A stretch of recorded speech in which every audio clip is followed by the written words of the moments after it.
আজকে ভোলার বেশ কয়েকজন জনপ্রিয় কন্টেন্ট ক্রিয়েটরদের সাথে মেঘনা নদীর পাড়ে আমরা ইফতারের আয়োজন করব।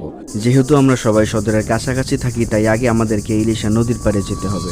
আসসালামু আলাইকুম, আমি এই মুহূর্তে রয়েছি কার্নিভাল ক্রুজের যে ঘাটটি রয়েছে সেই ঘাটে। আমাদের আজকের ইফতার পার্টি দিয়ে অনুষ্ঠিত হবে, সেটা এখানেই হওয়ার কথা।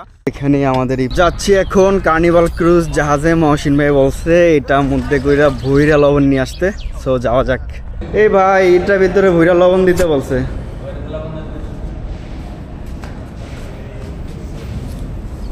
আপনার কি রান্না বাড়া চলতেছে নাকি ইফতারে আয়োজন ভাই?